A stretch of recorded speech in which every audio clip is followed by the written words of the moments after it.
So for a long time I thought that I was a product of my environment. The reality of it is today, through a process of recovery, I know that I'm a product of my decisions, not my circumstances. But there were some things that you need to understand. Growing up, my gateway drug was not marijuana, it wasn't alcohol. My gateway drug was trauma. There were some childhood things that happened to me, and I didn't like my circumstances. I didn't like the fact that my father was in and out of incarceration. My mother was gone.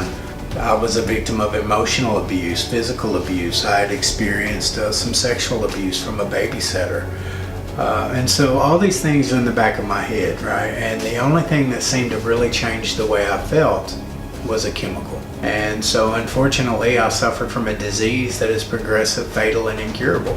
There are a lot of core behaviors that accompany addiction that make a person shame. Addiction is a shame-based disease. That the person addicted is ashamed, the family of the addict is ashamed. There were a lot of people that tried to help me along the way. A lot of preachers, a lot of teachers, a lot of counselors, a lot of therapists, a lot of mental health professionals. Unfortunately, I never gave them a chance. It was another person in recovery that reached me. And they broke through that ice in a matter of minutes. Through my own recovery process, I began to expand my knowledge. And hands down, I am definitely a noisemaker when it comes to recovery. I love the gift of recovery, and it was through the gift of desperation that I found recovery. I had to become as miserable as I could be.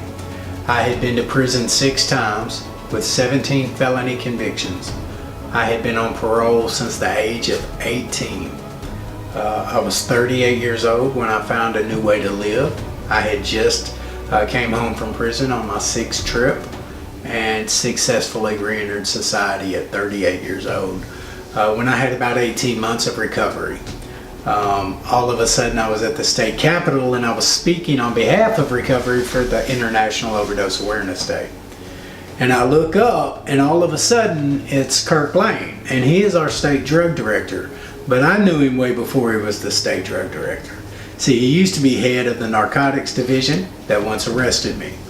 And so he put the handcuffs on me more than once and held me accountable for my actions. I couldn't appreciate that because I was in addiction, and when a person is in active addiction, we're in denial about everything. I had an inability to accept my personal responsibility, so I blamed him for me being in prison. And I blamed everything on everybody. And so from at that point, we go all over Arkansas speaking to different colleges. And I find great pleasure in educating a community, right? Like it took, recovery took all that experience, all that shame, all that embarrassment, and it gave it purpose. In 2017, I heard about a job opening up with the Division of Aging, Adult, and Behavioral Health Services, and I thought, there's absolutely no way I'm going to get that job with my history. I was now paired up with the man who once put me in prison, and we were going all over Arkansas making a difference. And we are a national leader when it comes to recovery support, and I'm very proud of that.